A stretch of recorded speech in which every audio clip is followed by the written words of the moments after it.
Hi everyone, come along with us on our 9 days Japan trip. The trip started with just my husband and me, and a few days later, we met up with the rest of my family. After arriving in Japan, we checked into our hotel before heading out for our first meal, ramen.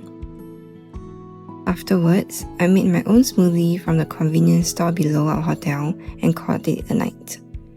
The next day, we made our way to Sensoji Temple and it was super crowded. Went to buy some of my favorites, which includes this takoyaki which I've been craving for even before this trip. After that, we had this French toast which was pretty good. We then headed over to Sweet Check for lunch.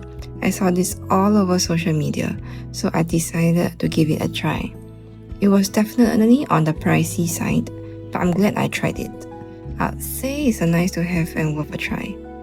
Look at that runny and golden egg omelette. It was also accompanied by the savory sweet demi-glaze sauce.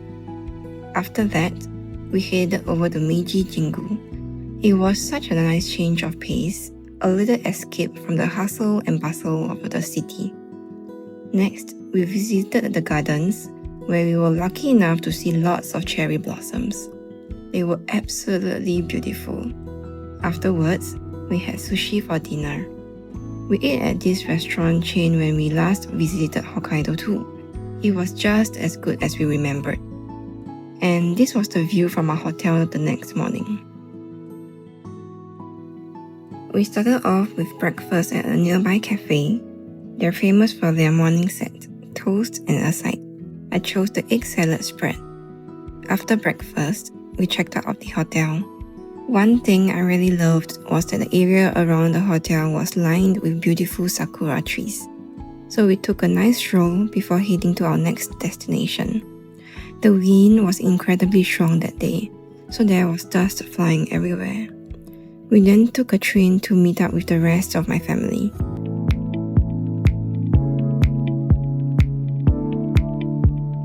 Unfortunately, it was raining, so the views along the way weren't as pretty as I hoped. I also grabbed this onigiri beforehand, so I could enjoy it during the train ride. When we arrived, my brother picked us up from the station and we headed straight to our hotel to check in. This was our hotel room. Really spacious, really cozy, and we were sleeping on tatami. Here's the view from our room. It was raining though, so we couldn't really see much. Because of the wet weather, we decided to visit Mentai Park instead. My sister somehow managed to win not just one, but a whole bunch of snacks from the claw machines. So we ended up munching on them over the next few days. If you're a mentaiko lover, I highly recommend Mentai Park. They offer free samples of their pollock roll, and it was so fresh, our whole family loves it. We also ordered their mentaiko pasta, mentaiko soft serve ice cream, and a mentaiko bun. Out of everything we tried, the pasta was definitely our favorite. We ordered both spicy and non-spicy to try, and both were equally good. There was also a small mentaiko museum inside the park, which was quite interactive. We also got to see the behind the scenes of packaging the pollock roll. Since it was still raining, we headed to a nearby shopping mall afterwards. We grabbed some Mr. Donut, played a few arcade games for a little dose of childhood nostalgia, and of course, we couldn't resist trying another claw machine. Sadly, we didn't win anything this time. Back at the hotel, we ended the day with a relaxing soak in the onsen, and this was the view the next morning. We were so lucky because Mount Fuji was finally out, and the skies were incredibly clear. It was such an amazing sight to wake up to. After breakfast, we made our way towards Mount Omuro and took a chairlift up the mountain to see the top. Mount Omuro is one of the largest volcanoes of the Izu-Moho genetic volcano group. The ride itself was also beautiful.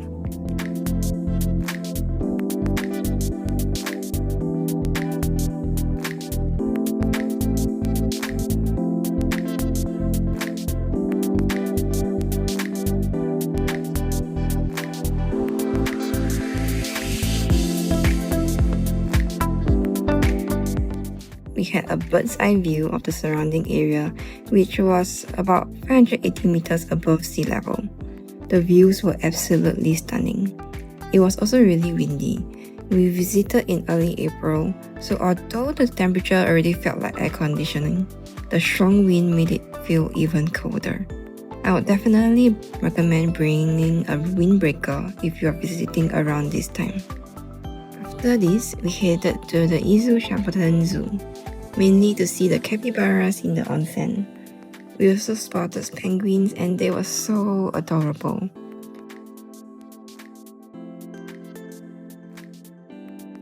And here's the capybara outdoor bath. Just look at them soaking in the hot spring like they don't have a single worry in the world.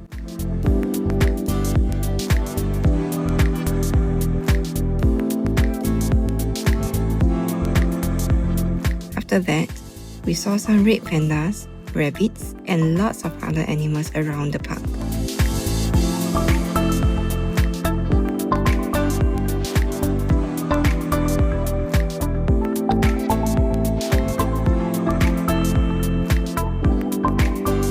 My sister also bought this little capybara clip for her bag, and it became her little travel buddy for the rest of the trip.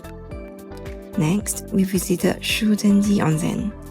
It was really beautiful, although it was still raining. Since it's an onsen town, there were little foot baths scattered around the area where you could soak your feet for free.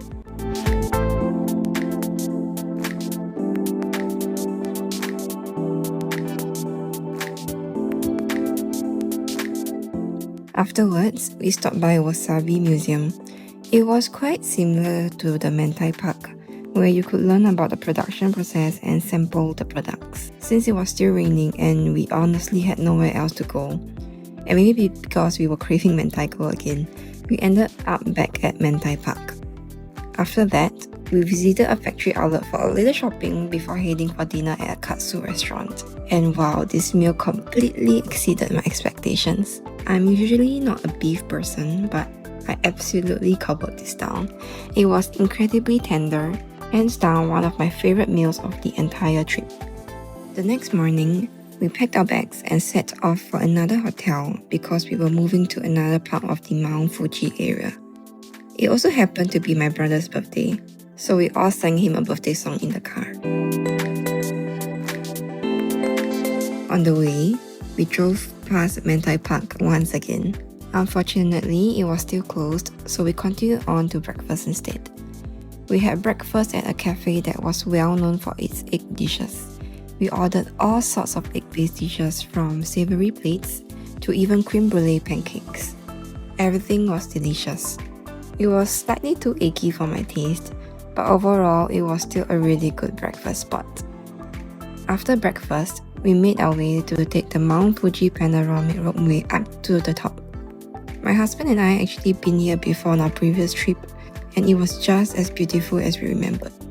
Though sadly both times, we were unlucky that the Mount Fuji was covered by clouds.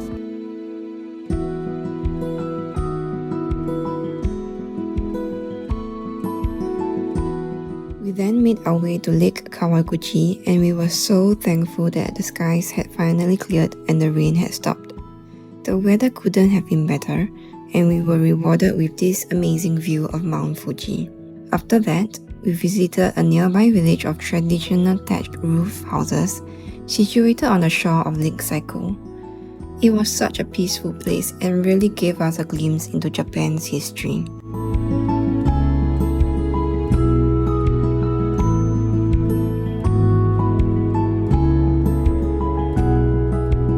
That evening, we celebrated my brother's birthday with dinner at High Spirits. I would definitely recommend making a reservation beforehand because it's quite a small restaurant.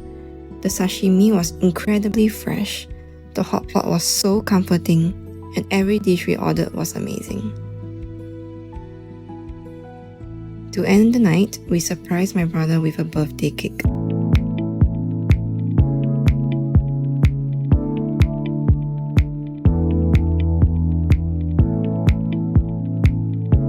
The next morning, we woke up to one of the most spectacular views of Mount Fuji. If you look closely, you can actually see the moon on the right, while the sun was rising on the left. We then stopped by a convenience store to print a personalized newspaper. Key in your birthday, and it prints the front page of the newspaper from the day you were born. I thought that this was such a unique souvenir.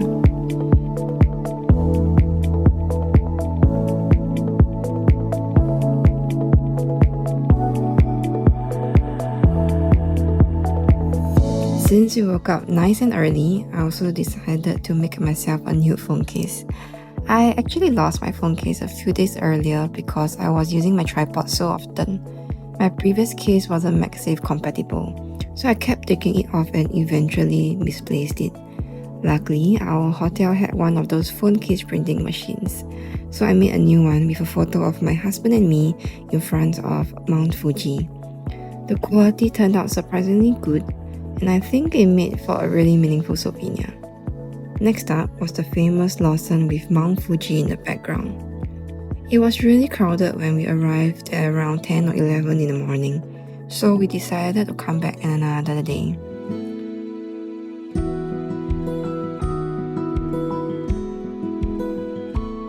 After that, we dropped by Kitakuchi Hongu Fuji Sengen Shrine.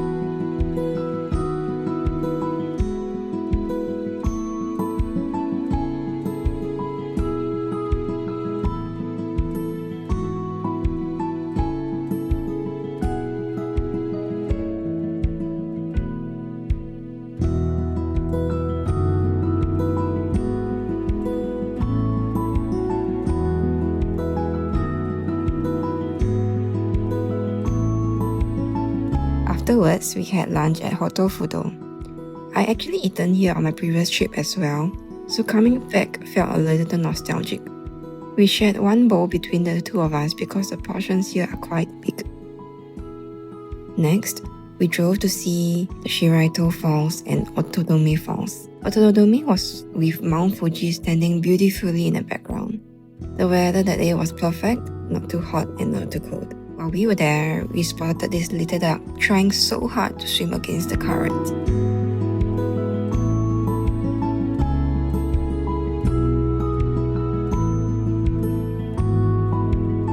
After the waterfalls, we stopped by Makaino Farm where we saw goats, horses, sheep, and lots of other animals.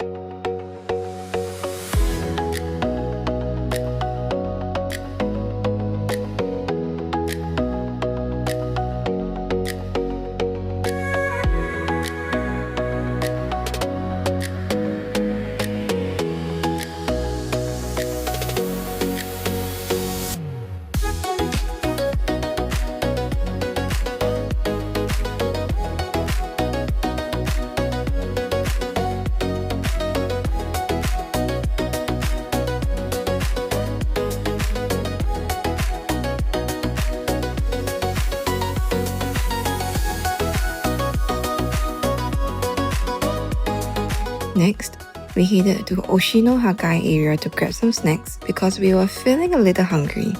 We also got drinks from the vending machine too.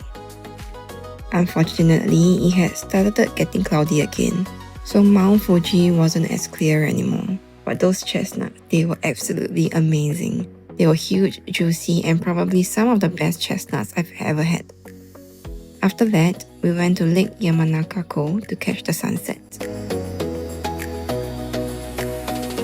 For dinner, we queued for sushi, and although the wait was quite long, it was 100% worth it. The sushi was incredibly fresh, and everything we ordered was delicious. There were also lots of locals dining there, which is always a good sign. Looking at these clips now is honestly making me hungry all over again. I can't wait to come back to Japan. The next morning, we woke up to yet another beautiful view of Mount Fuji. Before breakfast, my husband and I even went for a morning run. Since it was still early, we decided to stop by the famous Lawson again. After that, we grabbed breakfast and brought it back to the hotel to enjoy. Once we checked out, it was time to leave the Mount Fuji area and head back to Tokyo. After checking into our hotel, we were greeted with this beautiful bird's-eye view of the city. Then we got on a train to go for lunch.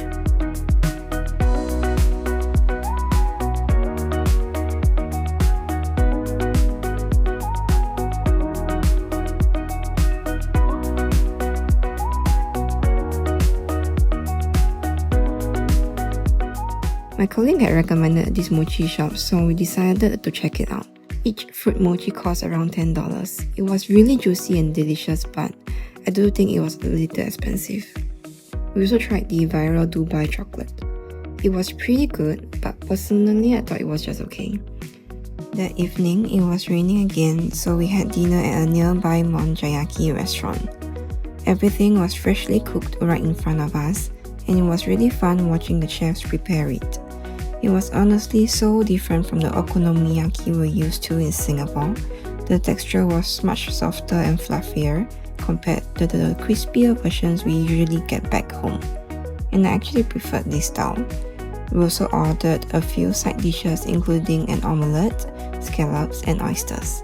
Overall, a 10 out of 10. I'll definitely come back again. The next day, 2 of us headed to the Harry Potter studio tour, while the rest of us made our way to Kawagoe. Kawagoe, nicknamed Little Edo, is a historic castle town in Saitama Prefecture, Japan. I absolutely love this place. It has such a nostalgic atmosphere, almost like stepping back into old Japan. There were sakura trees all around the temple, which made the whole place even more beautiful. After that, we visited Kaita-in Temple, where we had a peek of the remains of Edo Castle in Kawagoe.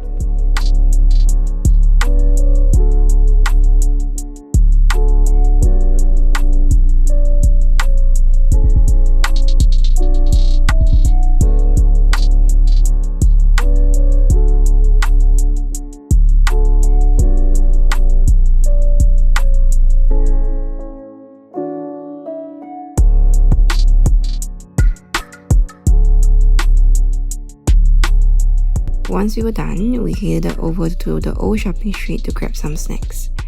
Kawagoe is famous for its sweet potatoes, and we tried the candied sweet potato soft serve, and these crispy sweet potato chips, where you could choose your own dipping sauce.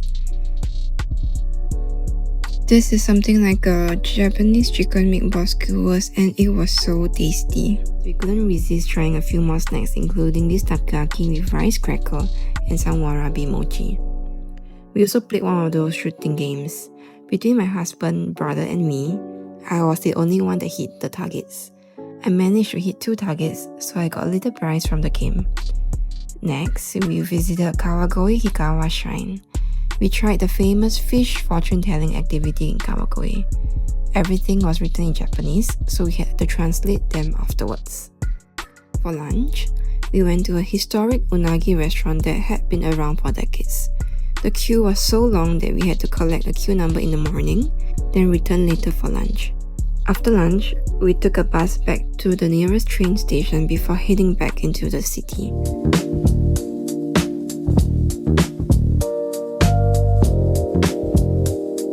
Before dinner, we stopped by the famous Shibuya crossing. Then it was time for our final dinner of the trip. We had crab, and it was honestly one of the best meals we had in Japan. To call the staff over, we actually had to use the phone at our table. The crab was served in so many different ways. There was crab sashimi, grilled crab, baked crab with cheese, hot pots, and so much more. Every single dish was incredibly fresh, and it was the perfect way to end our Japan trip.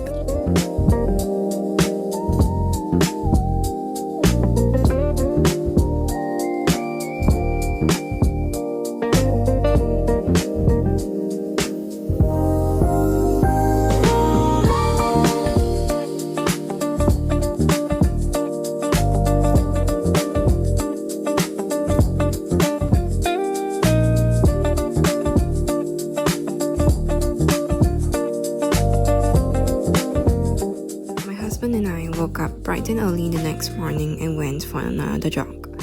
It was so nice running with sakura trees all around us. Afterwards, we stopped by a nearby cafe for some pastries before heading to M Donut. It was so good that this was actually our second time getting it on this trip.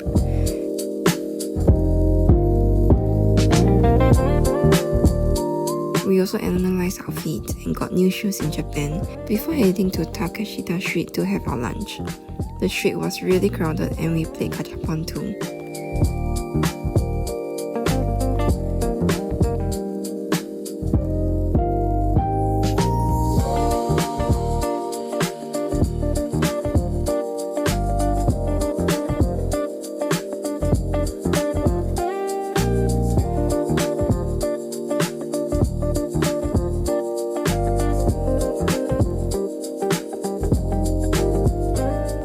off the trip with a last stroll nearby our hotel before setting off for the airport. Thank you for watching, and I hope you enjoyed coming along with us on this adventure. I'll see you in the next one. Bye!